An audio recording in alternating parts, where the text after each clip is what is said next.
Good afternoon and welcome to the Public Safety Committee work session of Wednesday, April 29th, 2026.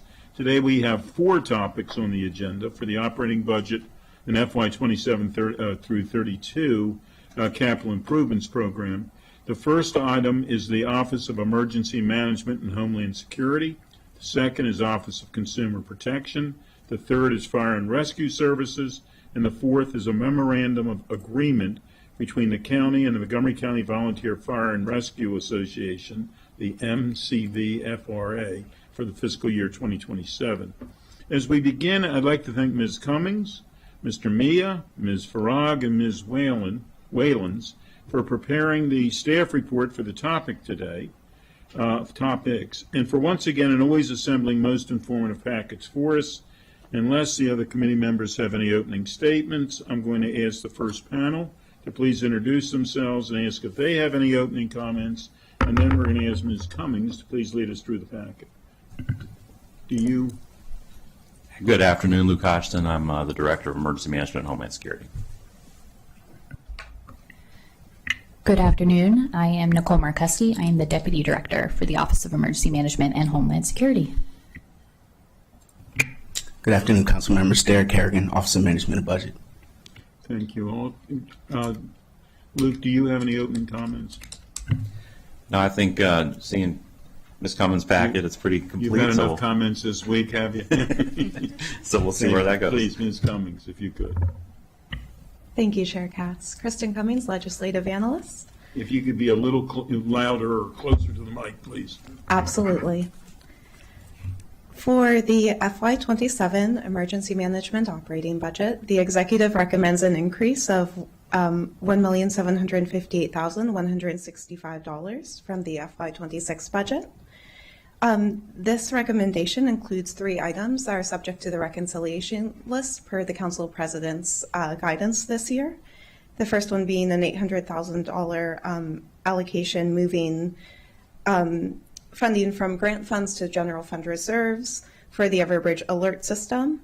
This was previously funded by the Urban Area Security Initiative grant. $425,000 similarly moving from grants to general fund for response equipment, and $93,274 moving from grants to general funds for a position that was previously funded through Urban Area Security Initiative grants as well. Starting on page 2 of the packet, we have a summary of the recommended budget coming in for a total of $6.8 million. A little bit of information about the department is found on pages 2 and 3 of the staff report. Emergency management operates through 2 main programs, the first being administration, and the second being emergency management planning, response, and recovery. We've noted a couple of work sessions we've had through this past fiscal year. One in October, we had an overview of the Nonprofit Security Grant Program, and in January, we met to discuss a supplemental appropriation to the capital budget for the construction of a Public Safety Joint Operations Center. Information on the OBET analysis is found on pages 3 and 4. The OBET analysis awarded a score of 4, noting that the department demonstrates an emergent commitment to advancing racial equity and social justice. And we also have a reflection from the department on these pages as well, on their work in this area. And if it's amenable to the chair, we can go section by section and stop as you all have questions. Please. Sounds good. So going into section E for the budget discussion topics, we have our overview on page 1, and we'll get started with the items that are on the reconciliation list. So the first one is the Everbridge alert system. This was previously funded, as mentioned, by the Urban Area Security Initiative grant, and this would be moving $800,000 from the grant fund into the general fund reserves. The Everbridge alert system is the operating support system behind Alert Montgomery. They provide public-facing alerts, it supports critical county functions, and a county-wide internal contact database, as well as many, many other functions. A full list of the functionalities that's provided through Everbridge can be found on circles 130 through 138 of your staff report. The grants that were being used, that support will end June 2026, and this will necessitate the expenditure to be transferred over. And I did just want to note that the department has identified support for Everbridge system as a top operational need. Thank you. Thank you. I don't think there's any question that we need to put that on the rec list and get a lot of head shaking up here. And I think we need to put an asterisk with that this is a very, very important part of the rec list. As most people know, it's easy to put stuff on the rec list. It's tough getting stuff off the rec list. So, but this is one that you're saving lives. I mean, what are we doing? So, please, okay. So that's a 3-0 on that. Right, okay. Sounds great, thank you. Number 2 is replacing response equipment that was previously funded through the Urban Area Security Initiative grant. This is in the amount of $425,000. And this funding will be used to replace expiring medical supplies, specifically the public access trauma care PAT-C kits throughout the county.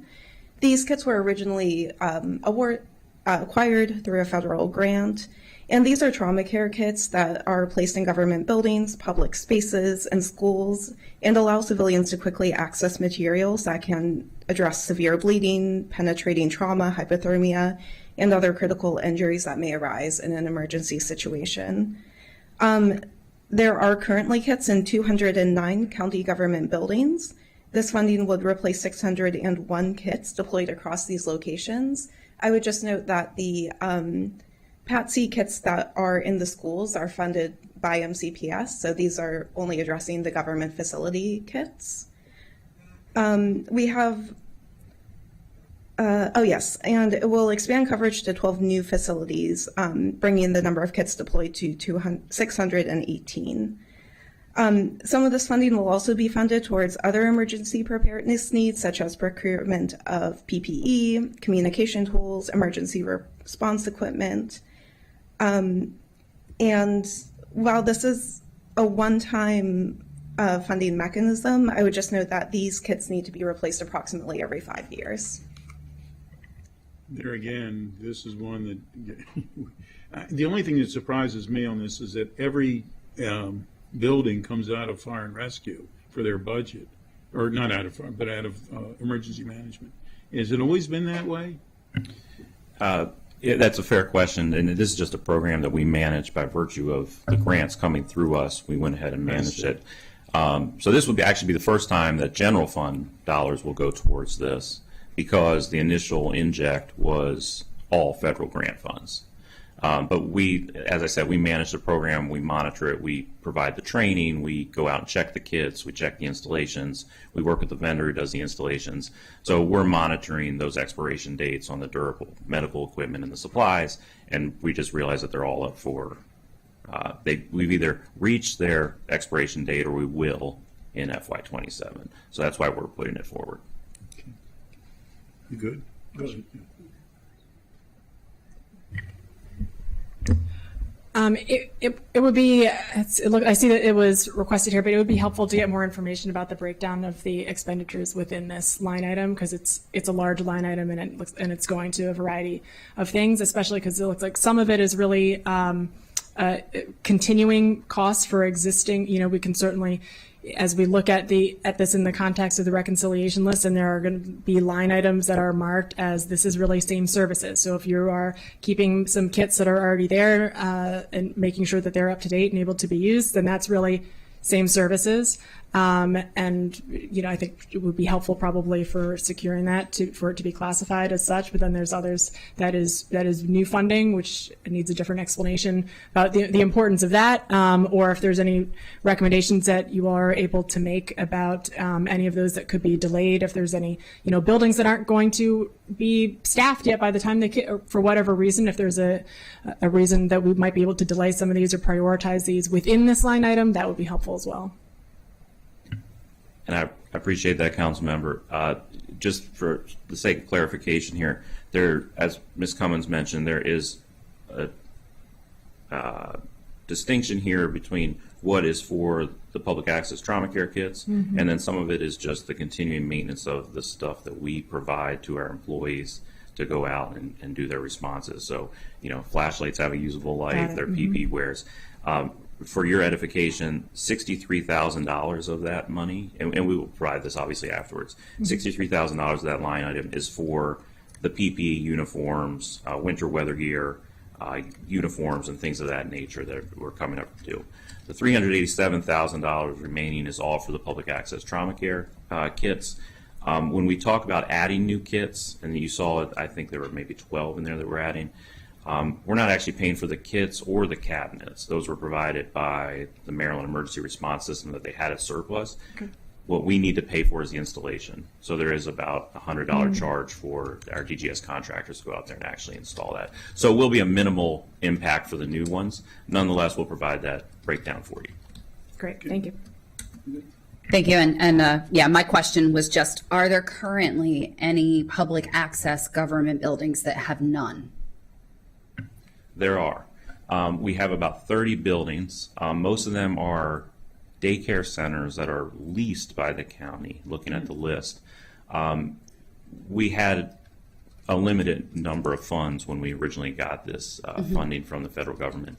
So we prioritized, and some of these buildings are very, very vast in their size. So, right. High schools, for instance, got a number of them just because we were talking about time to travel to these and get back to wherever the injured person might be. So there are some that have multiple kits, and then there are some that we just haven't gotten to yet. So we've estimated that it's probably about $475,000 to outfit the entirety of all of our government buildings. And we would be more than happy to provide you with that list of what isn't. I think it is fair that they were deprioritized if you look at the nature of those buildings. It's just a full DGS inventory that we compared against. I mean, some of them are electrical sheds, but Right. they naturally show up on that list. Yeah, right. I hear you. I mean, electrical shed, not as high a priority as a high traffic, rec center where an incident may unfold. To be fair, we realized that during this time, where it is a lengthy process to get the award, get it into the county budget, procure, install, Progress Place moved.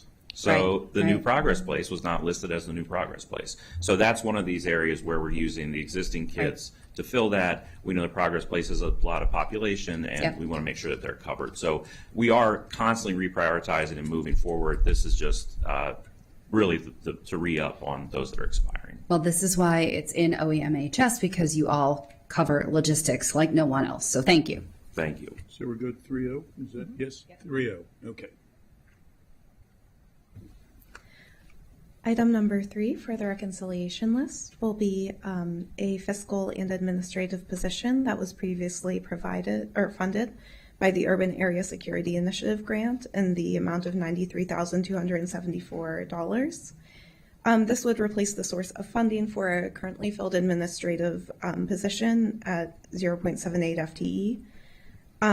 And it does propose that the position be converted into a permanent county position starting in FY27.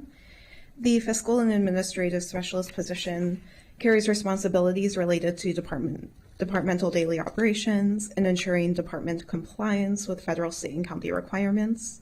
The responsibilities of the position include managing accounts payable and receivable, conducting budget reconciliation, and supporting financial administration of the hazmat permitting program, along with other duties that are outlined on circles 144 through 147. The current grant fund supporting this position will end on June 30th. And this would be an ongoing expense, just to note, since it's an FTE. We're good? Good. So the next couple items we'll talk about are other recommended changes that won't be on the reconciliation list, but just to note them. There is a realignment, a corrective action technical budget adjustment in the amount of $420,331.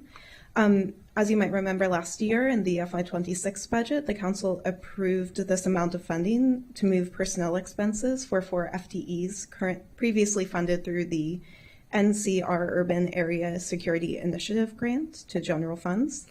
There are emergency management specialist positions that carry responsibilities across emergency preparedness, response, community outreach, training and exercise, and volunteer donations management.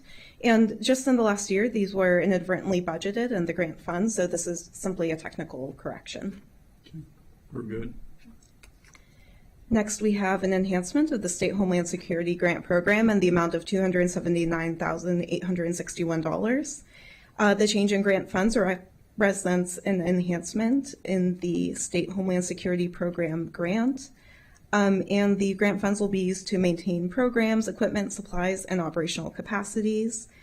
The change reflects the continuation of grant-funded activities within the appropriate grant budget structure, with the assumption the grants will be issued by FEMA and received. We're good. All right. Last but not least for this section, we have the State Homeland Security Program federal grant funding for emergency management support. This is a deduction of $120,000. And this demonstrates this reduction supporting the 0.7 FTE. And this actually supported a position within police. This is reflected moving to general funds in the police budget. But this reduction is simply due to changes in the federal grant landscape that prevent this position from being supported with grant dollars going forward. Okay, we're good. All right. We'll take your money, yeah. So the next section we have for you today, there is one CIP project adjustment to review. On April 21st, the county executive transmitted amendments to the recommended FY27 capital budget and FY27 through 32 CIP program. Within this document, the executive recommends adjusting the Public Safety Joint Operations Center, changing the scope of the project that was approved by council on February 3rd, 2026. And we do have that on circles 12 through 61. Just to briefly summarize the original appropriation that was provided, it provided $2.4 million to the OEMHS capital budget for the construction of a Public Safety Joint Operations Center as a new project, funded through GO bonds and recordation tax premiums. We have a full description of the project on page 7 of your staff report, but it would essentially support improvements to existing space within public safety headquarters, allowing cross-disciplinary coordination in response to emergency incidents at all times of the day. It co-locates Police Operations Center, Real-Time Intelligence Center, Drone as a First Responder, Fire and Rescue Operations Center, Emergency Medical Services Transport, Disposition Officer, OEMHS Security Situational Awareness, Watch Desk, Resource Management System, and Public Warning System to increase government efficiency and enhance services. The appropriated funds were reported to be used towards the infrastructure and communications enhancements. And at the time of council actions, it was anticipated that the Joint Operations Center would be built and fully operationalized within 90 days. Yeah. On page 7, we do have a list of all the things that the original appropriation was noted to report in the bullets there. And to talk about the adjusted CIP and project scope. So in the recent CIP memorandum that was received, it's recommended that a portion of the allocated funds be released for affordability considerations. The adjustment would reduce the scope of the project to only electrical and cabling infrastructure, and the timeline of the project would be adjusted to be implemented through a phased approach, which is a change from the 90 days originally projected when the council took action in February. Emergency management reports that some critical computer technology for the Joint Operations Center, which is operating currently, that was procured using grant funding. We do have the proposed adjustment on Circle 64. So for the committee today, the committee may choose to make a recommendation to full council to accept the changes in the project scope and funding for this project as recommended by the executive. This would reduce the scope of funding to $848,000. Funding would be used to fund cabling, information technology, connectivity only. And the remaining features of the project that were originally proposed would be implemented over time. The second option could be to recommend approval of the original project scope and funding that was approved and recommended, that was recommended by the county executive. This project would be in the amount of $2.4 million as reflected in the supplemental appropriation that was approved by council on February 3rd. And the project would proceed in timeline similarly to as originally proposed. Thank you. Thank you. I guess I don't understand. We've approved this for this year's budget for 26 and the 2.5 million. And I don't understand why it was supposed to be within 90 days and this was February. I don't understand why it hadn't been done. And to me, I understand that we could go back to the 848, but the 848 was part of the 2.5, right? So I don't believe we should even be discussing this for the 27 budget. We've said that we're going to do it. This was 26 money, and so therefore that's where I am. I don't know where my colleagues are going to be, but please. Yeah, and to be candid, I visited there about like a week and a half ago, maybe. Yeah, see some folks in the audience nodding. And once we made the decision as a body to appropriate those funds based on the supplemental appropriation that had come over, certain work was to be completed by Monday, May 4th. And I got to tell you, I was looking around and it didn't look like there was enough getting done. And I appreciate the agency employees who were making it work and making do with what they had. But for example, the internet wiring, the hard wiring hadn't been taken care of. They were all working off Wi-Fi, which when congested, especially if we have a significant event, can be very problematic and they can lose the signal. Our drone is first responder program is in there. Our real-time intelligence center is in there. The furniture, and I'm not, I don't think anybody's asking for anything fancy, but they literally ran around and found spare chairs from various places. Some of them look like they were from the Reagan administration. They probably were. And the radios are not wired to be working functionally. So there can be conflicting signals or it can jam things up, and that's not in everyone's best interest. So I've sent over a letter, and Director Hodgson, thank you for chatting with me about that, to say, hey, are we going to meet the deadline on Monday? Because clock's ticking. And I am not comfortable with the fact that this is somehow now a thing that we already took care of in February being made to appear to be relevant to and or part of the FY27 budget process when we already appropriated the funds this year. So I, too, join our chair in saying, no, we're not going to do this. Go ahead. I would like to better understand what is happening. What, I mean, are you able to speak to why this is back on the table here? And does the change in scope just reflect the reality that these funds are not going to be spent in a timely manner as we anticipated when we approved the appropriation? What happens functionally here if we say no, we're sticking with what we passed before, then what happens? And then also what happens if we say no, we're going to do a reduced amount because it's not, these funds aren't ready to be spent. So I'm going to defer to Mr. Harrigan from OMB, if that's okay with you, Derek, to talk about how the funds were dealt with after the supplemental, and then I can talk about what we're actually doing in the space. Thanks, Luke. Council members, we're back here having this conversation because the county executive decided that for affordability reasons to reduce the project to $848,000.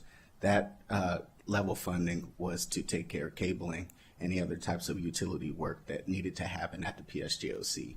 And as funding became available over time, then we would revisit the project in a phased approach. Okay, so after the council approved the funds in February, the county executive decided to reduce the scope and put the rest of the funding kind of to the side. And so the reason that the work hasn't progressed is because of the decision that was made at that time. And now we're being asked to formalize that decision here on the council side. Am I understanding that correctly? Yes, ma'am. Okay. Great. Why is affordability even discussed in this? I mean, I understand that we have it for FY27, but this isn't approved. And Derek, you're the lucky guy sitting here, but this isn't right as far as I'm concerned. We approved this, and in fact, we approved it was a supplemental, I guess, that was sent over from the county executive. So I don't know if you want to jump in, but maybe you don't. I know somebody else maybe doesn't want to jump in, but go ahead, please. Earl Stoddard, Assistant Chief Administrative Officer. I think let's be as transparent as we can. When the county executive was reviewing operating budget, there were operating costs associated with expansion, both for personnel, both in OEMHS and in fire rescue, and not to the extent. Basically, police already had their staffing because they're basically just consolidating. And so once it was appreciated that we weren't going to be able to afford to make all of the operational changes with the facility, the county executive decided that for affordability reasons, as Mr. Harrigan alluded to, that it was better to reduce the cost of the program and take a little longer period of time to do it because we weren't going to be able to do the full JOC vision with the associated potential operating costs given the other pressures that were on before us. Furthermore, I think it's important, and I think Luke will talk a little bit about this.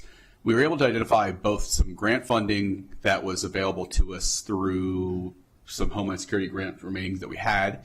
In addition, Congressman Raskin was able to secure some additional funding as well. And so we thought there was an opportunity to leverage some of those to do some of the work that would have benefited the technology pieces in the facility.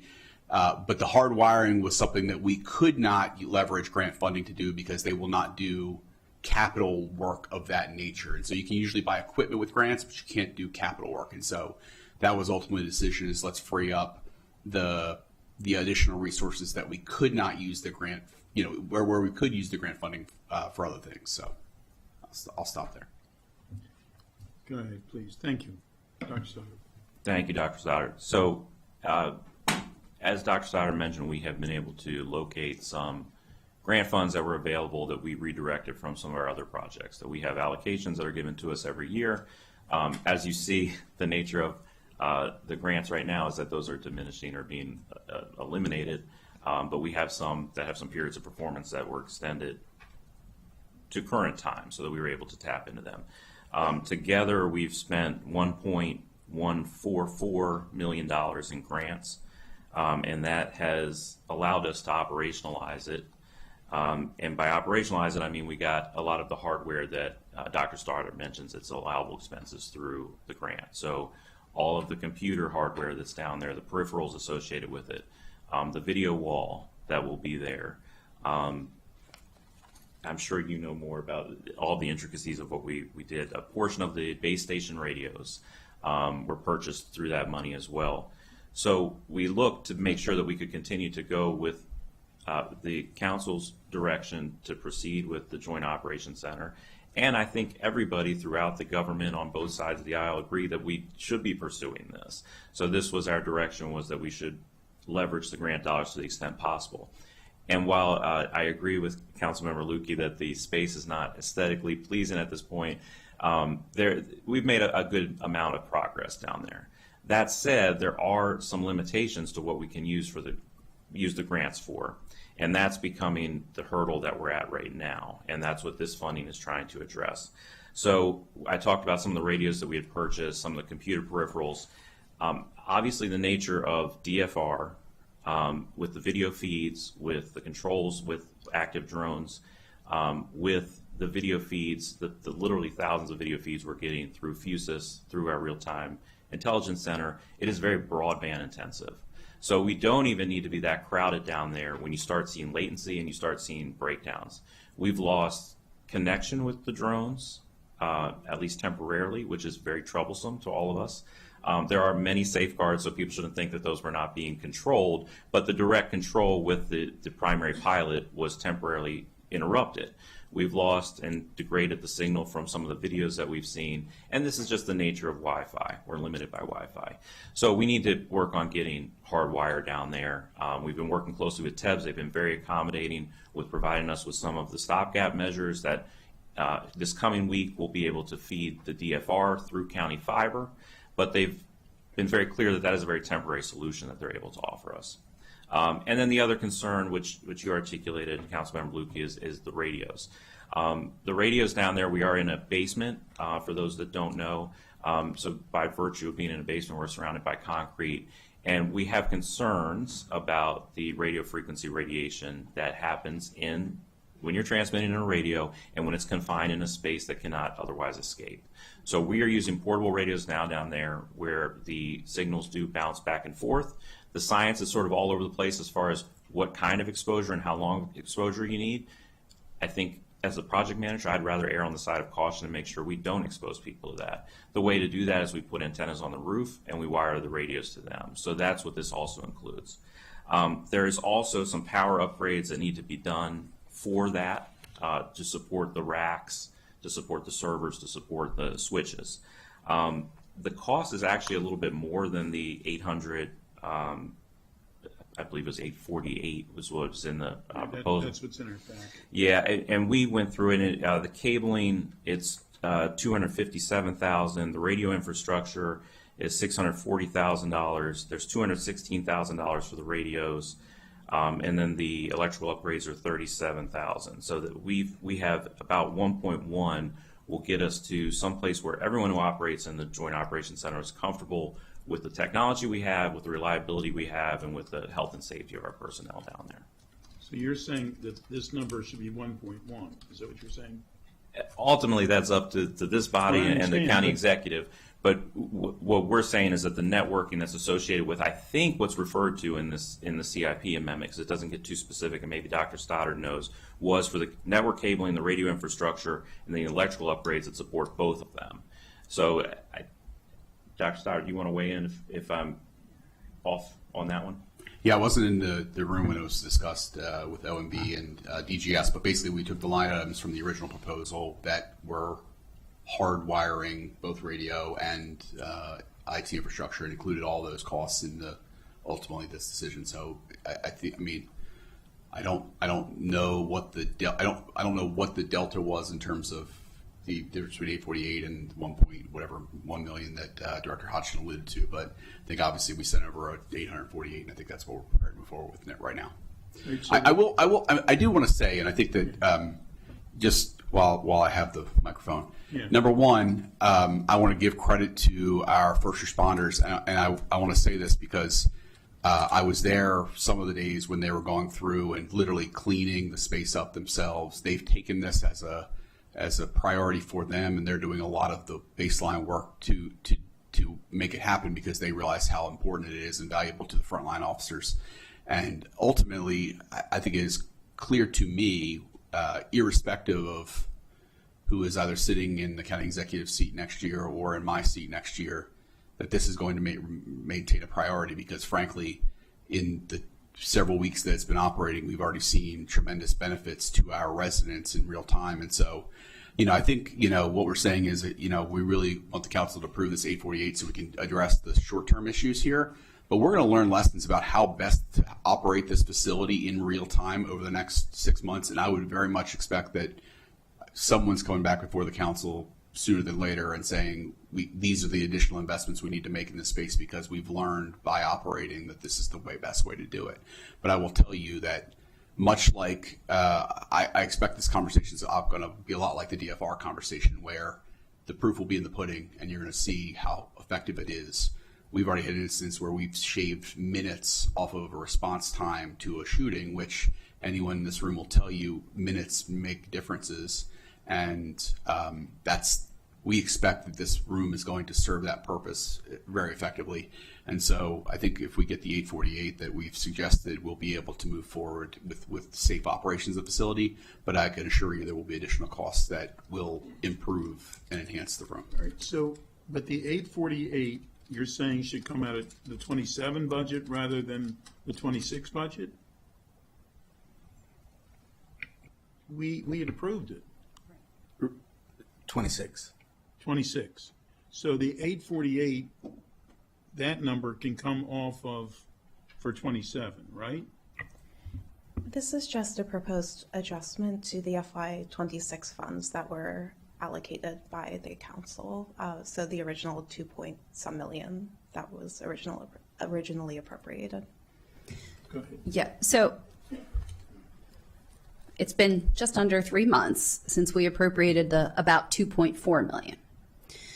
And as we're sitting here today, we're still sort of sifting through what's going to be the right landing amount for the future. And I agree with Dr. Stoddard. It's these are going to be ongoing conversations for FY27.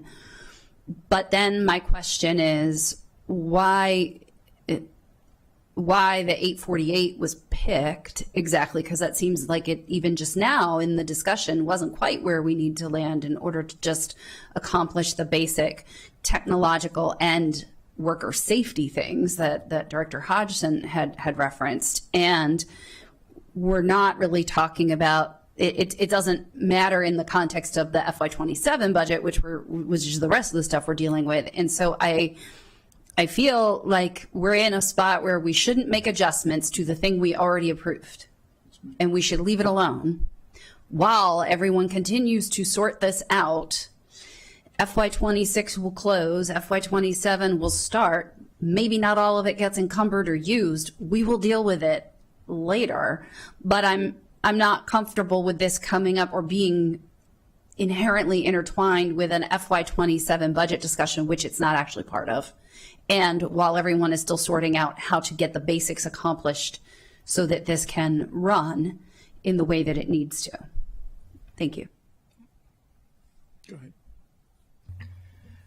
Dr. Sutter, could you speak to how or whether this matters on the ground in terms of whether we actually make this adjustment versus, as Councilmember Lutke just noted, we kind of keep the record clean in terms of what we approved before, and then functionally what's spent is spent and what's not is not? I don't think on the ground, I think on the ground it would be okay to do. I just don't know from a budgeting standpoint what this would, that would be an OMB question. I'm not prepared to say that if you don't rescind the delta between the 2.4 and the 840,000, what that would mean for the FY27 budget as this being proposed with the amendments that you all have gotten. So I can't speak to that piece of it. Good. There we go. Someone phoned a friend, right? Go ahead, please. Veronica Howell from OMB. Well, having these available GEO bonds, 371,000, we will be freeing up, and $101.2 million in cash equivalents will help to support the operating budget development for FY27. But, and I appreciate that, but what is the number that we should we not put any of this in for 27 and say that you're going to get it from the money from 26? How is this going to work? You get it from the FY26 because this is an adjustment to the supplemental approved in FY26. I'm not clear. So that then would be shifted into our totals for FY27 operating budget. That's what you're saying? You could, we are releasing, this adjustment for 848 would be releasing $371,000 in GEO bonds. That goes back to the set aside. Then it could be used for anything in FY27. The recordation taxes could be used to, through a funding switch, release carbon revenue that then could be used for FY27. Okay. So you are pretty much it was done, it is an adjustment for affordability to allow to have funds for FY27, considering the FY27 budget development is so challenging in terms of fiscal Yeah. resources. Okay. All right. Got it.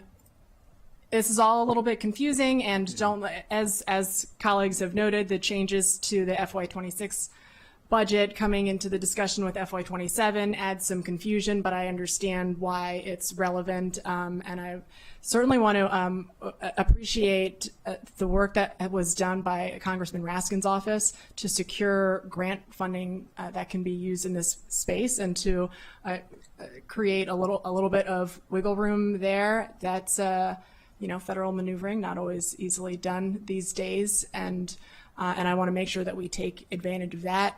We also do have, in a number of ways, obviously, a very difficult budget that we're looking at, and so given the needs that we have there, which we talk about every day here, any opportunity to take advantage of our federal funding that we're able to get from our partners, as well as some creative maneuvering on the ground, as well as a recognition of the realities that, and here's the part where I'll just note, like, I feel like this part should have been recognized before. Like, if we're not going to have the operating budget to be able to fund the operations, then, that it would make sense for that to adjust the timeline of completing this project.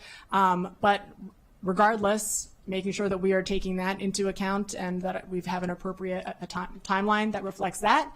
I think that is something that we should do. And so my inclination is to accept the changes here, take advantage of the funds that are available and the realities of the timeline in terms of the operating costs that are going to go along with all this, and move forward with the amendment.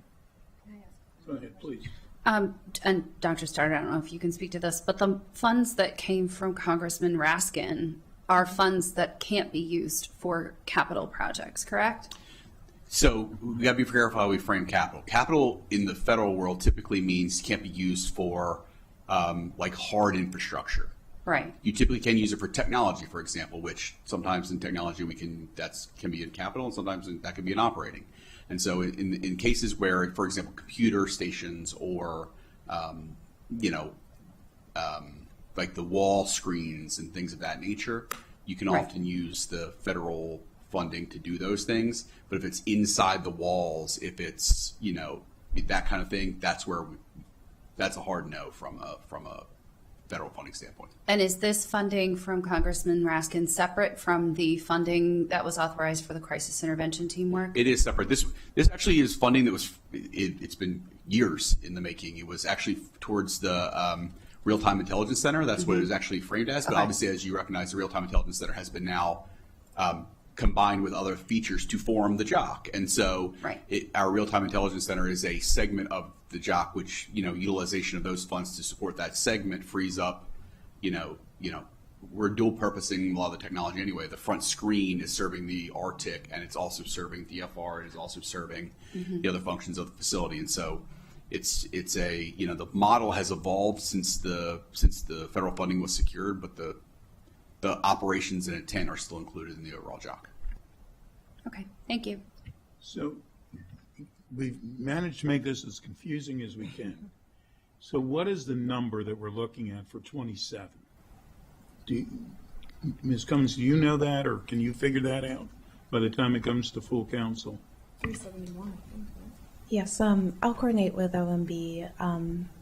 My understanding is that this is a change that would be reflected in FY26, and it would be funds that could be encumbered, rolled over into FY27, but we'll coordinate and make sure we have something clear.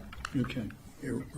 Are we okay that we want to approve this? Or, I don't know whether, yes, we want to approve this, but we have to figure out how we're going to approve it, okay?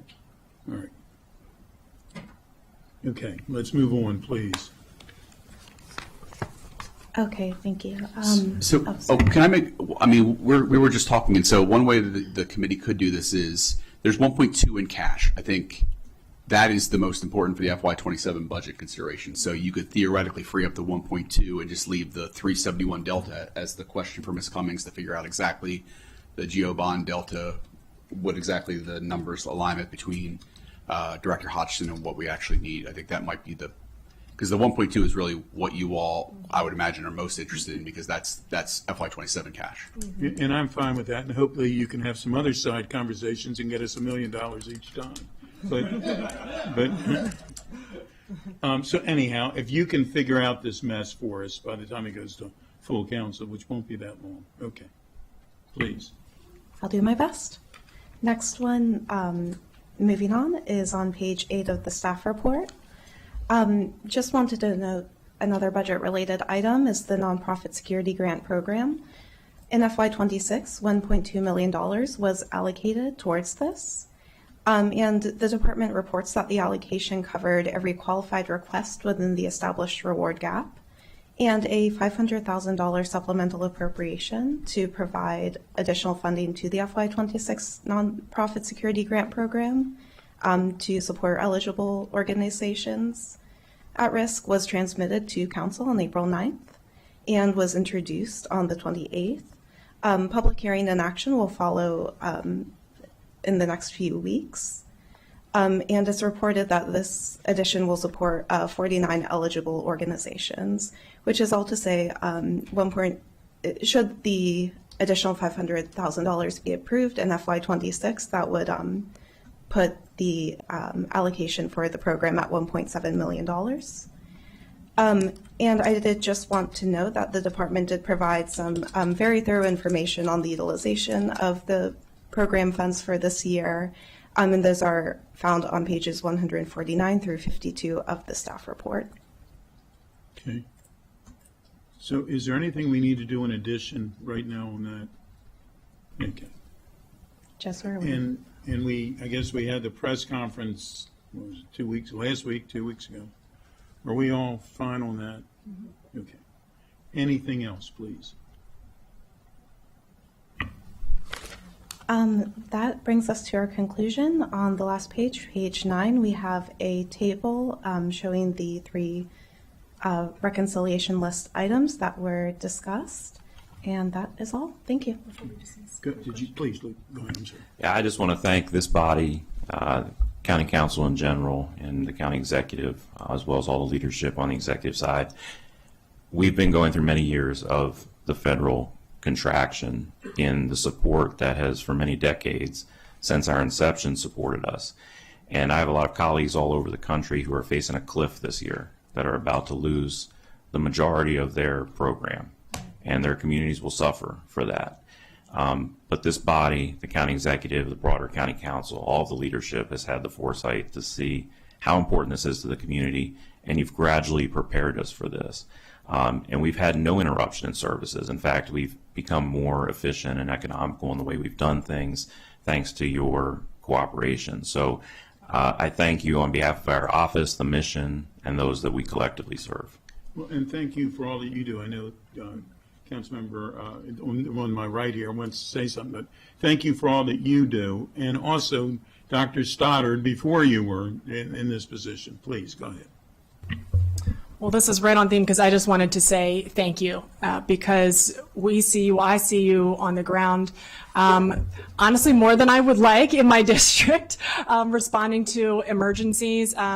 But your team is absolutely top notch, and you come into very complicated and difficult situations, and it's not always not always complicated in the ways that probably people would assume it would be complicated. There's a lot of that has to be navigated on the ground, even in terms of personalities and bad actor landlords and all sorts of things that come into play as you're trying to protect the life and safety and do what needs to be done. And your team, when I hear that y'all are being called, I know that the cavalry is coming for these large scale situations, and I really appreciate it. I want to give a shout out to Chris Burt, and and I've also watched you all, like many of our first responders, navigating these spaces, building relationships with community members that then pay back in dividends in these moments of crisis, and being willing to partner with community members in a way that makes sense, and have them being willing to partner with you all, and to share information and to help build trust and relationships. And I've seen that play out multiple times in these very high stakes situations. And so I'm sorry to hear about what's happening in other jurisdictions, but we see the value of the work here, and we're committed to making sure it continues to move forward. And thank you for that acknowledgement. It's an honor to serve. It really is. And I think our staff feels the same way. And I want to thank you for being in the trenches with us during all of those emergencies. Thank you. She's had a lot of experience at that. I mean, she's. We'll let you know Try we're not to get in the hiring. way. I She doesn't appreciate want it. that much experience as she's had. Go ahead. Yeah, I want to say thank you, because despite the fact that the federal government has seemingly abandoned its emergency response functions, we're not going to. And we're going to stay prepared, and we're going to continue providing the services that our residents expect and need. And I thank you all for it. All right, so we're at 3-0, right? Very good. Thank you very much. Next is consumer protection, please.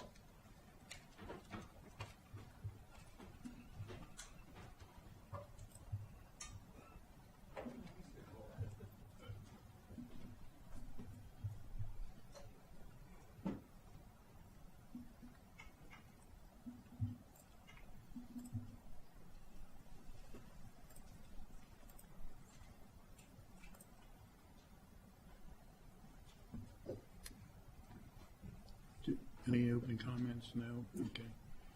Mr. Friedman, if you would like to tell us who you are, please, and if you and your group have any opening comments. You're going to need to cut on your mic. There you go. Good afternoon. We're glad to be here. My name is Eric Friedman. I'm the Director of the Office of Consumer Protection, and we have our management team with us, our full management team with us, and the staff from OMB as well. You want to introduce yourselves? Eva Acevedo from the Office of Management and Budget. Sean Carew, Office of Consumer Protection. Brittany Klingerman, Office of Consumer Protection. Very good. Do you have any opening comments? Or? Just very quickly, we are seeing a rise in harmful business practices, not just scams, but unfair and deceptive practices across a range of industries that impact consumers every day. We know that education is working. And we know that consumers, when they have information and know their rights, they are better able to protect themselves and make informed decisions. That's why we are strengthening our focus on prevention, expanding outreach, building community partnerships, and ensuring our resources are accessible and inclusive, especially for communities that face barriers to information and services. Our goal is to prevent harm before it happens. We continue to support consumers and merchants when issues arise. Thank you. First, and again, thank you all for everything you do. We're going to ask Mr. Mia to please lead us through this packet. Okay. It's fairly straightforward budget for FY27, really just the same services budget. The executive is recommending an increase of $97,005, or 3% from the FY26 approved. The increase is entirely, the vast majority is for compensation adjustments. There's a modest amount for print and mail and motor pool adjustments as well. There is a reduction of $10,000 for one-time items that are approved in FY26. This was funding provided for Office of Equipment and Furniture for 2 new positions that were included in FY26 approved budget for implementing Bill 6-25. So those dollars are being unbudgeted for FY27. Beyond that, the OBET score for OCP is a 10, demonstrating a proactive and strategic commitment to advancing racial equity. The analysis indicated there may be some improvements with the department's mission statement as advertised on their website, so that's an area for them to focus on. But again, other than that, it is a same services budget with with really increases related to compensation. So I'm good with it. Yeah, we're good. 3-0. Thank you very much. Thank you. Next is, might be a little slower than the last one. Fire and rescue is up next. It might take a little bit longer for this budget.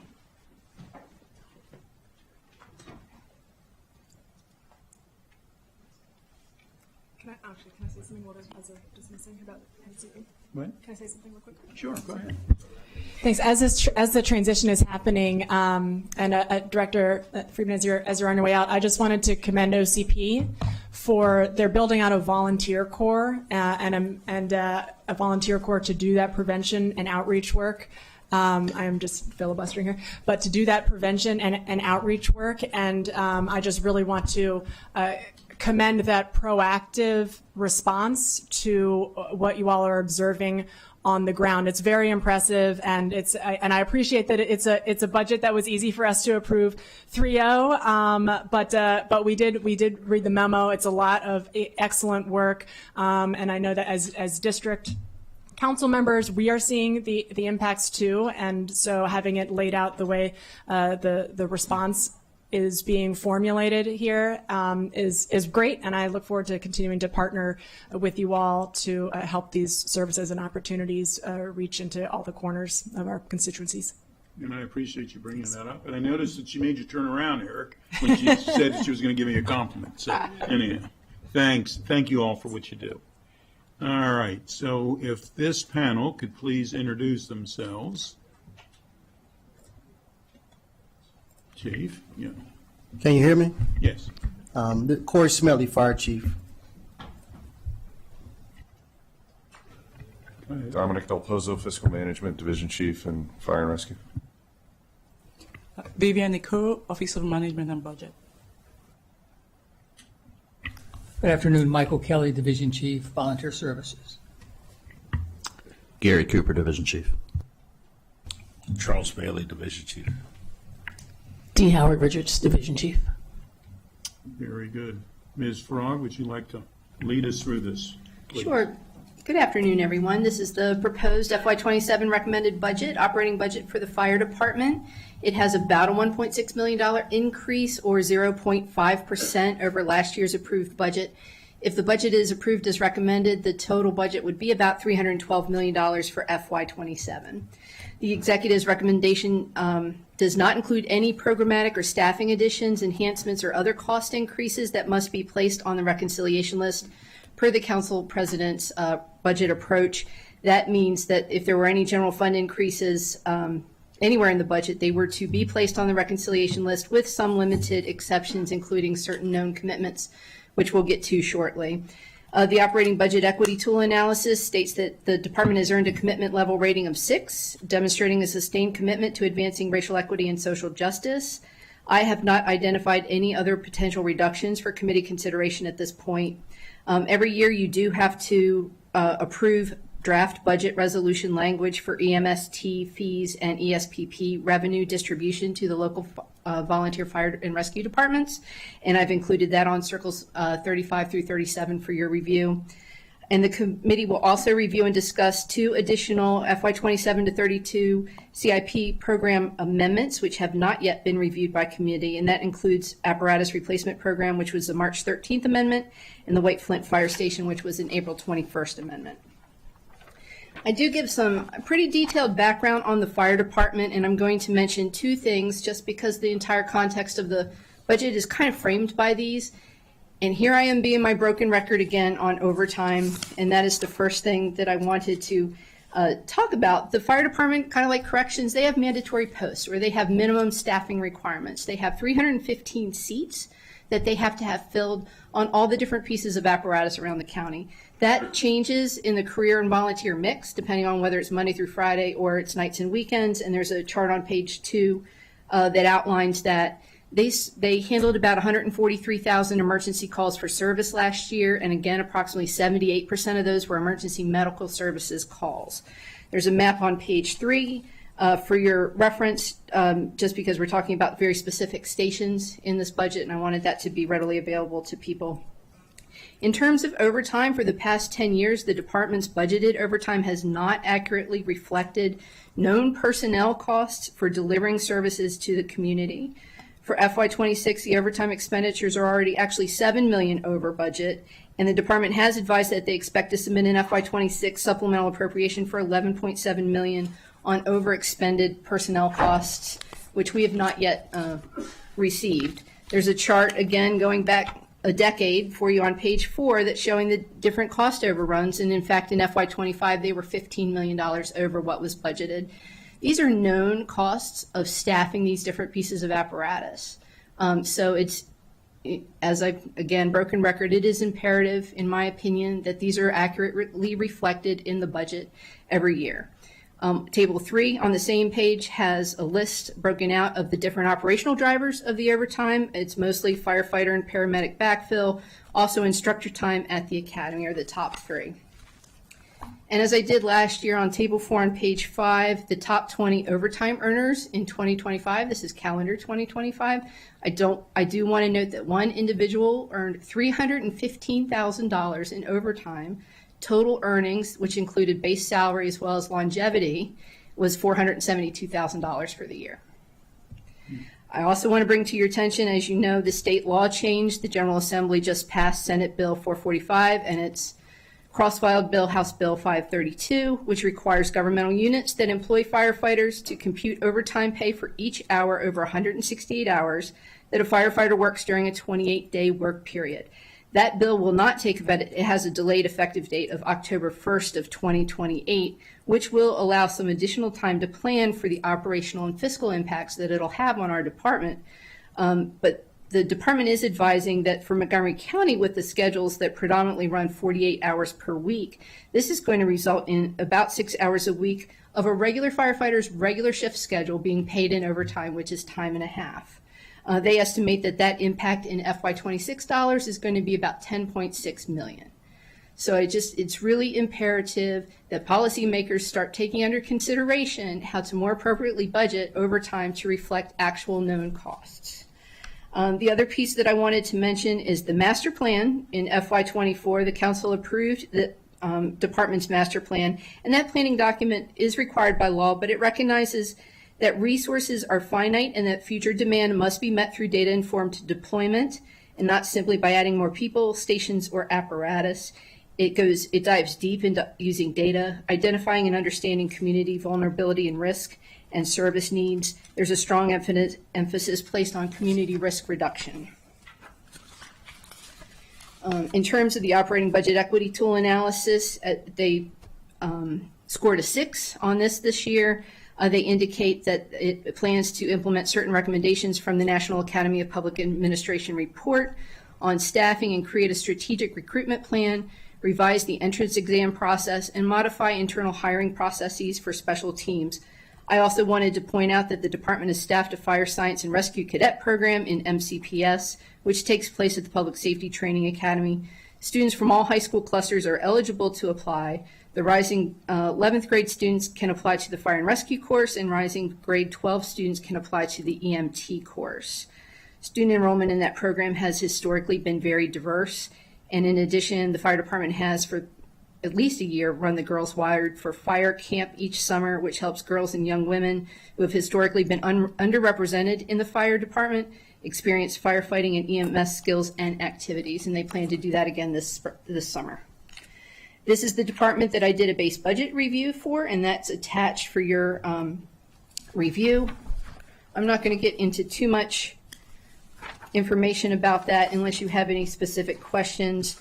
Again, there are no items here that go on the reconciliation list under the council president's approach, but there are 12 items that I think it's important for the committee to take under consideration, and I'm happy to start moving through those.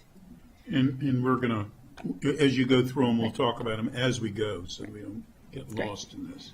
Please. So budget change number 1 is the staffing change to the aerial tower 724 at Hillendale Station. That would result in a savings of about $1.8 million. It removes 9 career staff from Hillendale, 9 FTEs. They're not abolished. I need to make that clear. I confused somebody earlier today. Or they just want to make sure I was clear, I should say.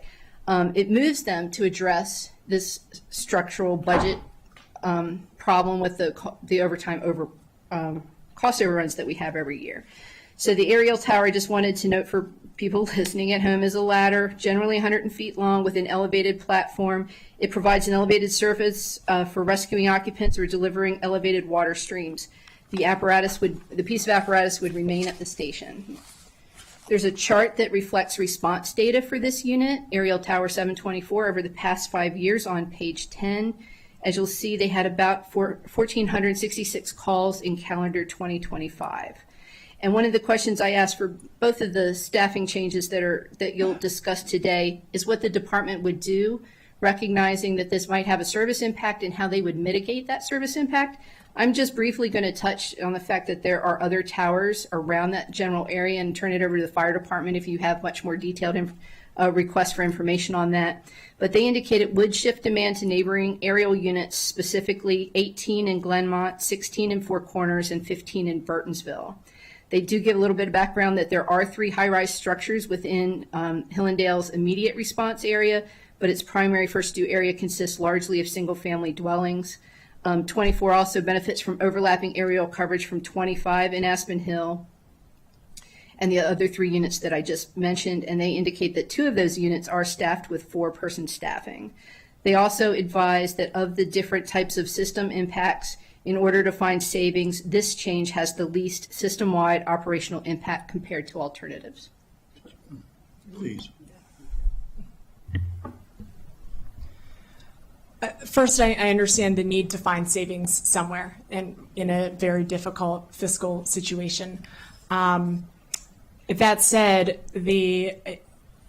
I think that we at least need to have this on the table as we go into reconciliation, because there is a reduction in service that is associated with it.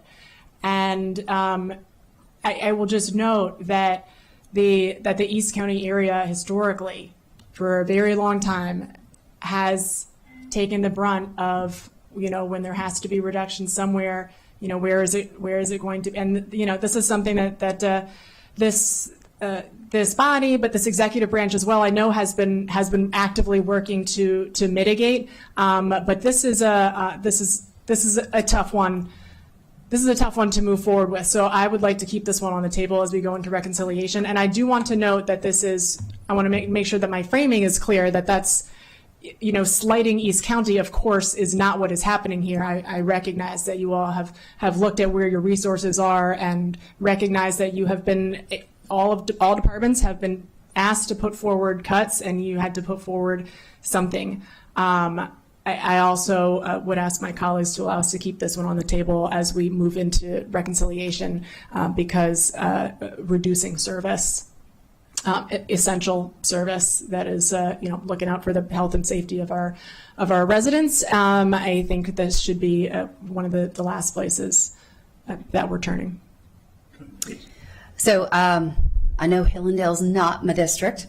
It's just south of where I am, in Councilmember Mink's district. But the first 3 items are inherently intertwined on this list that Ms. Farag is going through. And I have concerns about how this is being done, because at the end of the day, and to the public, it makes it appear as though it is the council's choice, or the council engaging in operational decision making, which we are not, and it's not our job.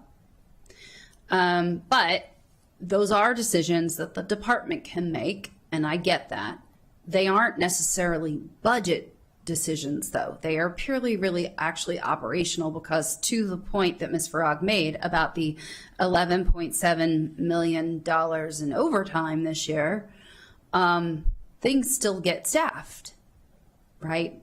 And so we also have the issues, especially when you're talking about Hillendale on the way east, or Laytonsville, which is the next one, or Hyattstown, which we talked about last year, which, again, these are operational decisions that are within the chief's purview to make the decisions, but they are not really actually monetary budget decisions in quite that way, given the amount of overtime we spend anyway. So it is about how you want to staff, where you're going to staff, and so on. And I don't want the public thinking we're making decisions about taking things in or out of a particular fire station and also not having had the opportunity to hear how the push-pull on the system, which is, again, an operational discussion, not a dollars and cents discussion, but the push-pull on the system for stations like Hillendale, which is all the way on the east, or in Laytonsville, where there's not much else there. And as it stands, the other closest stations, like in Olney, already I see other stations having to support Olney when Olney's too overloaded. So what does that mean for the top part of my district, right? So I too agree with my colleague about this and want to make sure that these are items that are left for the full council's consideration. I also just wanted to plant that flag that I don't like having, the second year in a row, things that are really truly operational decisions coming to council purportedly as budget items when they're not in that way. And I do think we need to look at overtime, how overtime gets calculated in the department. I know we have the new state law that we've got to grapple with, right? But then, how does it work if people are taking leave and then accruing overtime in the same work week? Because that's kind of weird, right? We were precluded from doing that at the state, whether you were someone like me who could only earn comp time, or you were someone who could earn paid overtime. That was just not allowed. And I don't know the ins and outs of that and the collective bargaining agreement and what is allowable and what isn't allowable. But those are things we should take a look at to the point that, again, Ms. Farag had flagged earlier with a really significant amount of overtime earned by just one person. So there are lots of things that land in your lap, Chief Smedley, as chief, and I get that. And I think, we're all eager to help as those types of operational decisions move along, figure out what that means for the department and then fiscal impacts there too. But I don't really feel like these are appropriate, quote unquote, budget items for the council's consideration. And I agree but Chief, I'd like you to respond, but we keep referring to the first three things on our list. And the first is the staffing adjustment for the Hillendale, the aerial tower. The second was staffing adjustments for Laytonsville. And the third is convert day work EMS transport unit to 24-hour operation. If you'd like to comment on all of them, since we keep referring to them. Yes, thank you for that opportunity. I've been waiting for that. First and foremost, however this budget lands, as you all know, but I need to say it, we have an amazing combination department. Some amazing volunteers, amazing union members, and command staff. And at the end of the day, we're going to figure it out like we always have. We are going through some growing pains in our department right now, which is normal. If there was a different fiscal climate, we'll be talking differently, and different things will be presented to you. But based off the constraints and the difficult decisions the county executive has to make, as well as this body, we're trying to be partners and be fiscal stewards of the resources you provide us. So we use our master plan. We actually are putting our master plan in action.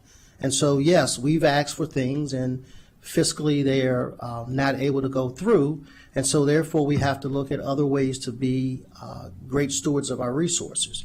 And some of the things that we look at, first and foremost, is the health of our community. And most of the time, the health of our community is taken care of by emergency medical services. So that's why you see converting a day work station to shift work. We were able to do that with a zero balance because we found a creative way to take care of rescue capabilities at the Laytonsville area with a rescue engine. There are obviously differences of opinion in that space, but we were able to take personnel from a day work space and convert them over to the Travilla station to transfer that day work transport unit to a 24-hour. The tower conversation, as Susan talked about, Ms. Farag talked about, is really the least worst impactful decision. These are not great opportunities to change things this way, but we're used to these resources, right? I would argue that sometimes the resources that we're adjusting might not be the priority that's needed. And so EMS is what's needed, but we've been used to what we've been used to, and it's very difficult to see otherwise. And so that's where the growing pain comes from. So at the end of the day, as I started, we're going to figure it out. And we have examples since I've been here and before I've gotten here, when the three pillars of the organization come together, the volunteers, the union, and management, we are creative enough to figure it out. And we use that example at Burtonsville about a year ago when we had some challenges, and we came together and figured it out. What we have to realize, and it's going to take a little bit of juggling with this, saying no is unacceptable. It's a non-negotiable for any of the pillars, myself, the union, or the volunteers. We have to figure out being flexible and an open mind to figure out how do we move forward with trying to take care of our community. And we're going to ask for more. Sometimes we're going to get that, and then sometimes we have to readjust how we do things. I appreciate that. And there again, we want to thank everyone for everything that they do. But for I guess we're on number one at this point. And as far as I'm concerned, I certainly will support putting the Hillendale Tower on the, 1.7 on the rec list. So that votes 3-0 for that to place Yes. on the rec list. Okay, thanks. And then the next one is Laytonsville. Yes. So this change removes 6 FTE career staff from Station 717 in Laytonsville who currently assist with staffing the rescue squad. Again, just for a brief explanation, the rescue squad is a vehicle that primarily carries a wide range of specialized tools and extrication equipment to rescue people trapped in cars, collapsed building, or other situations. During a structure fire, that crew focuses on searches for occupants. On Table 7, you have some response data for Rescue Squad 717 for calendar 2025. They had approximately 400 calls for this piece of apparatus. This change is not listed as a service impact in the recommended budget. It kind of travels with the budget change number 3 that we'll discuss. We can discuss them in tangent if you want to. The department advises that it does not impact services because 17 will maintain full extrication capabilities through the deployment of a rescue engine. This type of apparatus consolidates paramedic engine capabilities and the extrication functions into a single piece of apparatus.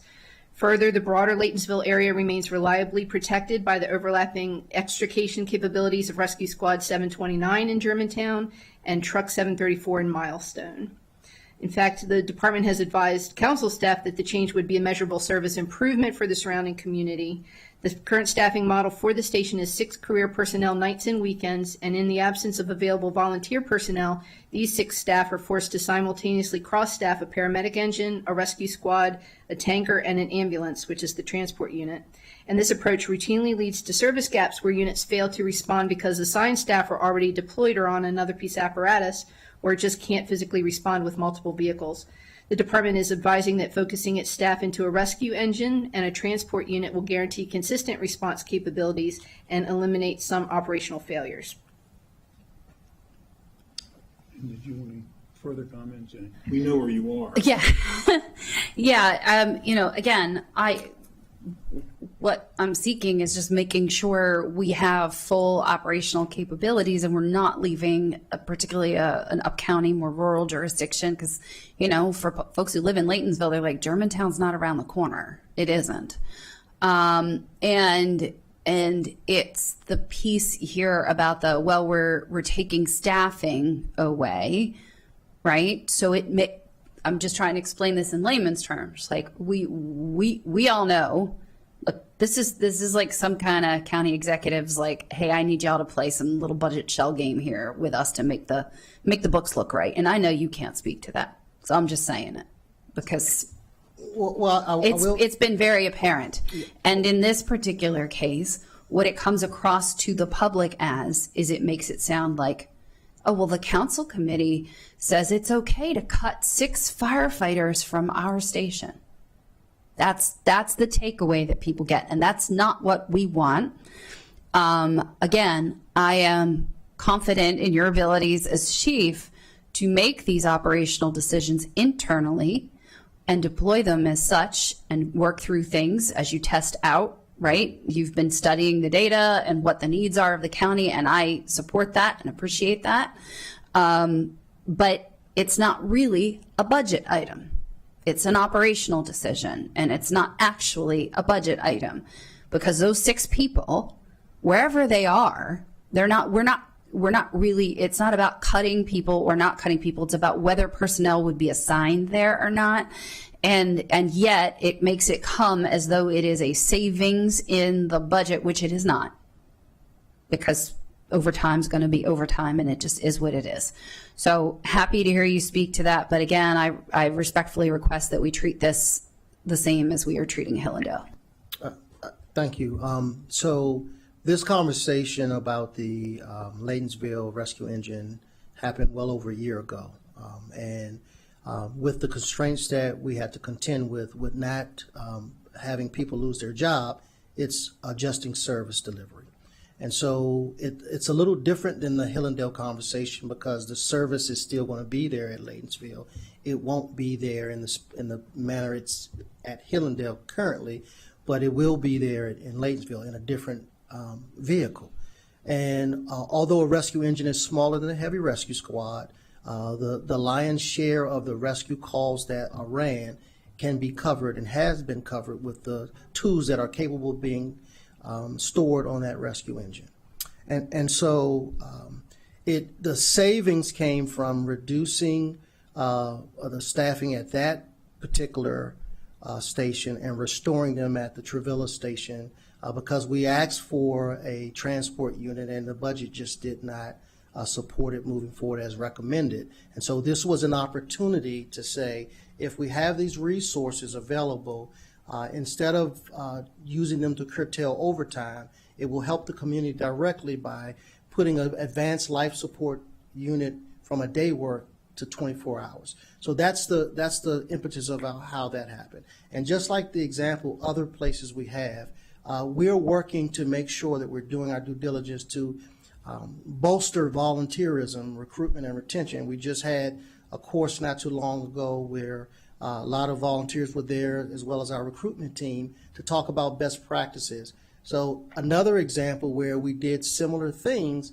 it actually helped some of the volunteers get additional riding time and experience, and we're hoping that we can do things like that. But again, I respect your decision. I can tell you the discussion of the rescue engine happened well over a year ago. Yeah, no, I'm aware that there's been ongoing discussions about the rescue engine. My issue is then if again, it's an operational decision and you could have just made it, but then it makes it become as though the council's making the operational decision. That's where I am fundamentally having the problem. Okay. And so if it really is an operational decision, again, I respect that is within your authority to make that. But I don't want the department or the county executive making the council make operational decisions under the guise of it being a budget item that it really isn't, because it isn't. Clear. Thank you. And I agree, this is not a budgetary item, but I do believe that this should be placed on the reconciliation list, just like Hillendale. Did you? Go ahead, please. Just functionally to this point. So if I hear the operational improvements that you're talking about, and I also hear my colleague's point that why are we doing operational changes as part of the budget? And so just if anybody wants to speak to that, I don't know if that would be. I'll start, and anybody else want to chime in. When you look at the guidance that was provided and the amount that covers, about $11 million for 3.5%, and you're not no one is losing their job. The only other place to impactfully meet that demand is services, which is going to turn into operations. 84% of our budget are us, is the people. And so other than that, we have 16% operating. I gotta buy medication. I gotta fix fire trucks. All those things have to happen. So when we talk about anything as large as this and we're not getting rid of positions, it's going to impact services, which is going to bleed into our operations. And unfortunately, that's some of the dynamics that I control. The other aspect outside of what what I can control. It's something that is another difficult conversation to take place. But this looks like a budget neutral, like 1.2 and 1.3. This looks budget neutral, so I'm confused about. I'm confused about how If you're this talking is- about the Laytonsville one. Yeah, for the Layton. I'm sorry. Yes, the Laytonsville one. You're absolutely correct. It was going to just be the 6 personnel were going to curtail overtime. I pretty much begged and pleaded because we need more transport units to allow us to at least use those positions to transfer a day work to a 24-hour, and that's why it looks that way. But could this be done? Could that shift be made without us approving these 2 budget neutral line items? So this $500,000 will just remain in the budget, right? The money will be there.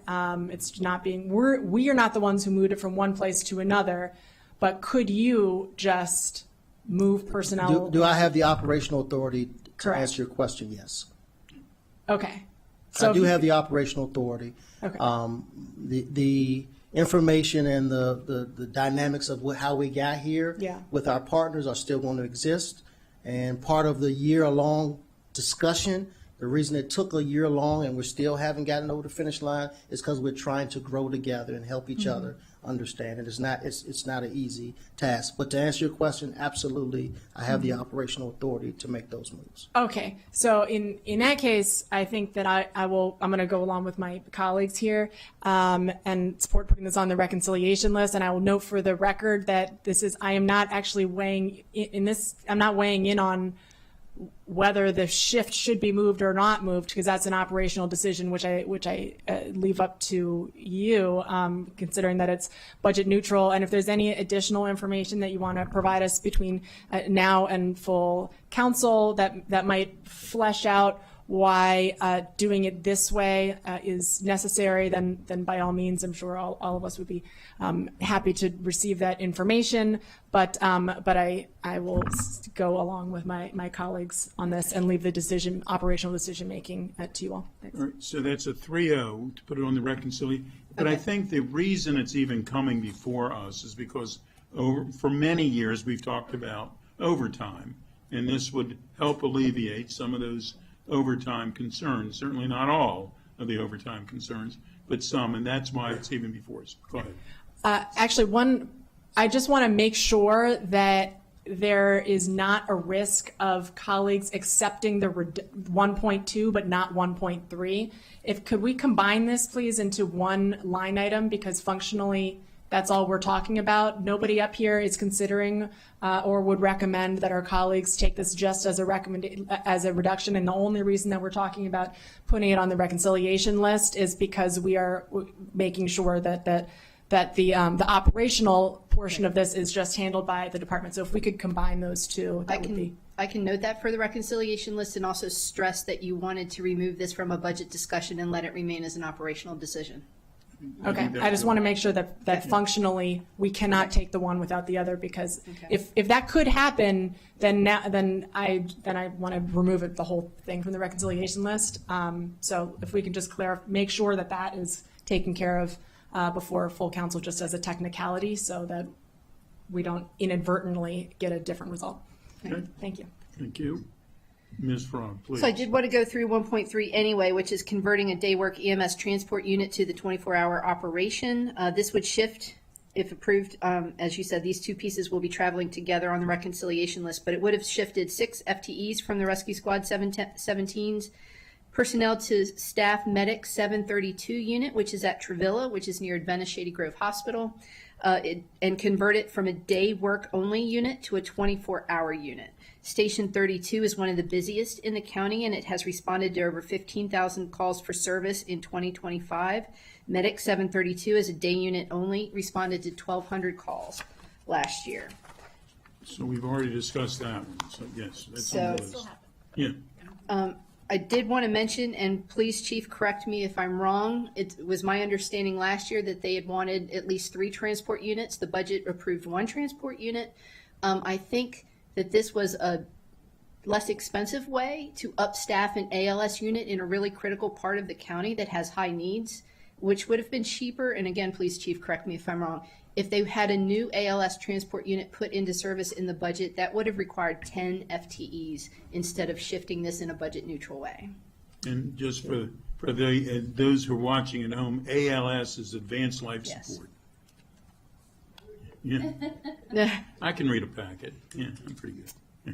So I'll note that this item 2 is on the reconciliation list and should travel with 1.2. Please. And that's a vote of 3-0. Yeah, Okay. yes. Thank you. All right, we're all the way up to number 4. Yes, this is just a risk management adjustment. Again, the risk management is the county self-insurance fund. They pay claim settlements from it, and it's managed by the Department of Finance, and they're basically charging back based on risk and actual use and what they project it's going to cost them in the year moving forward. And it's an adjustment of 1.3 million increase. I think we're good. Yes, we're good. Okay. Budget change number 5 is an insurance premium. This pays insurance that cover the local fire and rescue departments. It reflects premium adjustments that were made last year, and the FY26 premiums totaled about 4.1 million. We're good. Yes. The next 6 are getting into contracts. I had asked the department for a lot of detail on this to understand if it was a known commitment and contractual obligation, and the next 6 are, and I will go through them pretty briefly. The Emergency Medical Service Bound Tree contract for $240,000 reflects actual expenditures under the contract. This is the primary source for department's medical supplies and technology. In FY23, the expenditures were almost $500,000. That increased to almost $900,000 in FY24, and it's remained fairly consistent since then. They're securing a new contract for FY27, which should last for 3 years, and expects expenses to remain around $900,000 per year. All right, so it's called the Medical Services Bound Tree? What is Bound that? Tree is the vendor, I believe. Is that what it is? Yes, sir. Yeah, it seems strange. Could we put in there that that's the vendor's name or something? Absolutely. So, but we're good, I think, for the money. Fine. Okay. The next one is for robot software upgrade and maintenance for $150,000. This includes software upgrades to existing robot units, including X-ray capabilities, batteries, security software, and 2 years of software maintenance. We're good. Number 8 is personal protective equipment, cleaning and repair contract escalations for about $130,000. The contract was expiring in December of 25, and it includes per item costs for cleaning and inspection. It had been $25.98, and the new contract has a per item cost of $35. The total fiscal impact is based just on this price difference and based on the current volume of PPE cleaning. Yes, go ahead. Yeah, just wanted to know, since it said it expired in December of 2025, what's in place right now? The stuff continues to be cleaned, the exact mechanism of which I can't explain. I wasn't prepared to answer that question, but the gear's getting cleaned. You're going to need to speak up just a little bit, please. Hello? Hi. The gear's getting cleaned. I can't explain to you the exact mechanism. I wasn't prepared to answer that question, but we never stopped cleaning it. So, Right, but so let me ask it a different way. Since there's a cost difference between the contract that expired in December of 2025 and what purportedly will be starting, I guess, July 1st, with the start of the new fiscal year at a per item price of $35. So there's a $9 difference per item of an increase, which is why we have the budget item on here. What I'm asking is what's happened in the 6-month period from the expiration of the last contract to the start of the new fiscal year for the funds that we haven't appropriated yet. Does anybody know? We're paying that new price now. Okay. We're just trying to get it in the budget. Gotcha. So that we don't have an overage. Great, thank you. Are we good? 3-0, please. Great, thank you.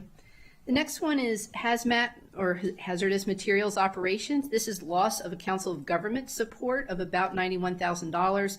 I had asked for an overview, and I actually got some information late from the department on this. COG apportioned out a certain amount of money to 12 different jurisdictions, and $91,000 was the share that Montgomery County was getting. And this supports the maintenance of certain hazmat equipment, but the underlying mechanism there is an existing contract, so they are still contractually bound to do these services. Okay, we're good. Okay. The medical director, new vendor contract price escalation for $56,000. The medical director is the licensed physician that oversees the medical aspects of pre-hospital emergency medical services program. This person oversees medical protocols, standards, and procedures for the department. It's a one-year contract that could be renewed up to 4 times. The cost is based on an hourly rate, and it cannot exceed a total of $330,000. Okay, we're good. Okay. The Public Safety Training Academy Fire Blast Live, that I believe is the vendor name, fire maintenance contract for $40,000. This cost increase covers biannual inspection and maintenance of the 4 fire simulators in the burn buildings at the training academy, as well as intermittent parts and maintenance between inspection cycles. We're good. They hit me if they're not good. Elimination of one-time items. I just wanted to make sure that that comported with what was happening in the contract or the budget last year, and it does, and they are truly one-time items, and that's a reduction. 1.13, though, is the LoSAP amendment that the county executive sent over on April 21st, and it reflects what the MCVFRA had negotiated with the county. It adds $239,000 for the length of service award program in the negotiated agreement. This change requires legislation, which is expected to be introduced in the council at the near future, but I just wanted to note it for your consideration. And I listed the different negotiated items with the FY27 budget impacts for the contract if approved. And we know that's coming up as well. So, Yes. yeah. And then the 2 CIP project amendments. There's an April 21st amendment that changes the name of the White Flint Fire Station to the North Bethesda Fire Station. There's no cost involved there. And the March 13th amendment for apparatus replacement project, and that's just a funding switch between current revenues and short-term financing for about $8,500. Okay. So. And as I noted before, there is the draft budget resolution language that's contained. It's the same as last year with updated dates for the department to be reporting. They've been reporting in a timely basis for all of them. So. I think we're good with that. Okay, Yeah. That's all I've got for you. Very good. Anything else, Chief? The 1.2 million that you found earlier, we'll take it. Yeah, thank you. Thank you, Chief. I'm glad we waited till the end for that. Go ahead, please. I just wanted to give you an opportunity to speak to another issue that has to do with investments that we're making in keeping our first responders safe. And I recognize that it's a difficult budget year, and that we can't do all the things that we need to do. But I think that we should still talk about them. So in March, we got the NIOSH fatality report. That stemmed from the death of Lieutenant Hankins, of course. And there's a recommendation in that report that mentions, continuous evaluation of staffing, and notes that the department is shifting from 3 to 4 person teams, something that we have discussed several times. And I just wanted to give you an opportunity to bring that conversation here and lift that up. If you could give us an update and your thoughts on that. Yes, and just for note, this weekend is the National Fallen Firefighters Memorial in Emmitsburg, where I will have the honor to do the flag presentation with Ms. Higgins, Lisa. We are still, getting over that situation. I don't know if we ever will, but we're working through. I can tell you one thing. I keep telling our volunteers, our union, keep us on task with the recommendations of the NIOSH. An example I was giving earlier, it would happen at Burdensfield, where we worked together with all of us, and we were able to get 4-person staffing on that truck. We were able to do that at Aspen Hill as well. So in less than 2 years, we were able to do 2 trucks with 4-person staffing. And that was taking the collaboration and the master plan framework into consideration to help us get there. We asked for a couple in this year's budget. Obviously, this is a difficult budget time. I don't want to be in your shoes at all. But we are also going to continue that journey of looking deliberately at everywhere we can, even if it's going to be something that we know we're going to have strong differences about, so that we can continue to do those things. We also are working with the International Association of Fire Chiefs with their International Fellows Program, where they'll bring about 8 or 9 international firefighters. We'll show them the Montgomery County way, and then we will place them on, not as minimum staffing, but place them on ladder trucks so that we can get more evidence of why it's important for 4-person staffing, and then we're coming to you to demonstrate those things even more. We will continue to work with our 1664, President Buttle, to find creative ways to do that. We're still working through things to see how we can move forward, but we're going to stay on task with those recommendations. They're not going to get built up with dust on the shelf anywhere. So when you heard me in June of 2024, I want to be aggressive when it comes to our people and the community. So I try to do that behind closed doors more than in public, but those are the things that we will continue to work on. And that's what I'm saying to you, is that we're used to what we're used to. We have to start to get used to new things so we can try new things to address that, with not only asking for more. We're going to ask for more, but not only asking for more. Absolutely, absolutely. And, this body and this council, we have commitments to fill to make sure that we are providing what is needed to keep our first responders safe. So I appreciate that update, appreciate the work that everyone is engaged in. It's difficult work in a number of ways, but we hold the budget component. So do keep us looped in as we make forward progress on that. Thank you. Again, thank you all for everything you do. So we're 3-0 for this one. And then the last item on our agenda today is the memorandum of agreement between the county and the Montgomery County Volunteer Fire Rescue Association, fiscal year 2027.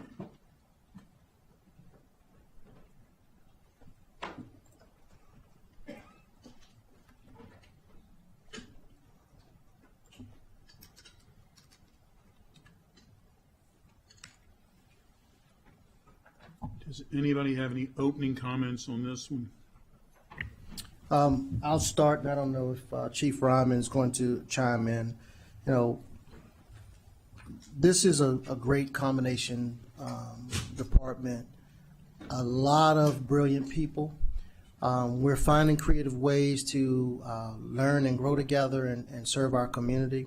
One of the things that we're having discussions on now is part of the contract where there's an EMS-only job task. And I can tell you, when I talk about we needed 3 ambulances or however many ambulances we need, our volunteer contingent, when we're able to clearly identify the EMS, emergency medical services job tasks, and do other things like having EMS-only job task physicals, because everybody doesn't want to be a firefighter, we're able to be very innovative and recruit and retain volunteers to help us in this space. So we'll have different conversations besides the budget to be able to have resources for our community. So this is a great opportunity through the collective bargaining process, and I look forward to a favorable vote. Thank you, Chief. Thank you, and thank the council If for you the. could identify yourself. Chief Ryman, Burtonsville Volunteer Fire Department, and the MCVFRA's chief negotiator for this contract. First, I'd like to thank the council for your continued support of these contracts. As many of you know, we are the only association of our kind in the United States that maintains this sort of contract and this sort of relationship with the county government. As the chief said, there's a lot of different things in the contract this go round. Some of them are very innovative, like trying to find more ways to put more personnel in seats in a more cost-effective manner. We have also had what I would argue is probably the most collaborative bargaining experience in the history of these contracts this go round. That's very important, as this is the first time that we've negotiated directly with the Office of Labor Relations. So that says a lot about the overall collaboration within county government on this topic. In addition to those things like the EMS only medical standards, there are other additions to the contract that further protect the volunteers, adding things like the same cancer screenings that our career partners gained access to in their last contract, doing things to be more fiscally responsible, such as making sure issued turnout gear and other items are returned back to the county so those items that are very expensive can be reused. Thank you very much again. Thank you all for everything you do. I don't know if anybody else has any other comments. If not, Ms. Willens, would you like to lead us through, please? And we have legislation that's also coming up on this, right? Correct, Mr. Chair, and thank you, and good afternoon, Mr. Chair and council members. Yes, there will be legislation associated with the MCV FRA agreement that will be introduced in the near term. As I understand it, we received the proposed legislation from the county executive on April 23rd. So we're just getting into shape so that it's formatted so that the council president can get it on the agenda. So I expect that to happen very quickly. In terms of the item before you today, it is the resolution that was introduced on April 14th to approve or reject terms of this memorandum of agreement between the county and the MCV FRA. We received the agreement on May 1st from the county executive. The term of the MOA is July 1, 2026 through June 30th, 2029. So we are entering the year 1 of 3 of this agreement. The agreement contains some of the discussion you heard from the chiefs already regarding screenings and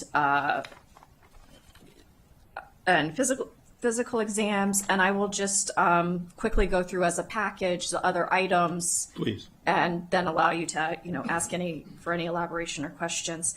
So in terms of association funding, and just to remind everyone of the context, what we're doing here is that the council reviews any terms of this agreement that require appropriation of funds, may have a future fiscal impact, are inconsistent with any county law or regulation, or require the enactment or adoption of any county laws or regulations. So again, the association funding would be increased under the new MOA by 2.5% for a fiscal impact for FY27 of around between $8,000 and $9,000. That would be the first item for your consideration. Next, turning to page 2 of the staff memorandum, the nominal fee for volunteers would be increased in addition to sort of a supplemental nominal fee that volunteers receive when they meet certain criteria. And going to item number 3, the MOA also requires a new public safety training academy course. Would have a fiscal impact of approximately $50,000. As was discussed, there are physical exams. The active volunteers would be reimbursed once every 36 months for ultrasound testing. That's extensive, and also would be eligible for reimbursement for up to $800 once every 10 years for certain multi-cancer early detection blood testing. And finally, there are length of service adjustments, but this is the piece that is contingent upon the legislation that is to be introduced. The legislation will involve some increases to LoSAP, increases to eligibility, some alterations with respect to death benefits. And you can see what's set forth here in the memorandum is just the text from the MOA itself, articulating the changes that you'll expect to see in the legislation. Of course, that bill, it will be introduced as soon as possible, and then the legislative process will play out. So the amount of money, if that passes, since we haven't seen it, we haven't passed it, But the amount of money that would anticipate, this budget could handle it, right? The way that this is set up? Correct. So that would be included in the budget that you just reviewed. Right. So, FRS. Yes? Correct. I just want to make sure since we're talking about the budget. Yes. I mean, that to me is the most, I mean, when we Correct. pass it, I want to be on the positive Right. side here. That when we pass it, that it can go into effect right then. Right. It can go into effect right then. It won't require an additional, a supplemental. Right. It just, the ability to expend the dollars in the new way will be contingent on when the legislation passes. I'm good with this. Anybody? So OMB looked like you might have a comment. No? Okay, just wanted to make sure. Want to make sure everybody who wanted to be heard was heard. Okay. You're good?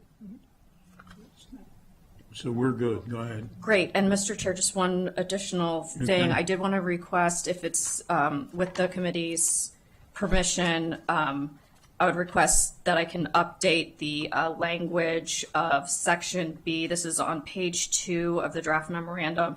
And it would simply be, the change would simply be to update the fact that we have received the proposed legislation now, because the way it was worded, it contemplates that Yeah, we'll receive in the please future. So change just that, a factual update there. Okay. I think we're all good. Go ahead, please. Yeah, I just wanted to take a minute to commend everybody involved with the process. And, it's great to hear about forward progress between our folks on the ground and leadership. And I think that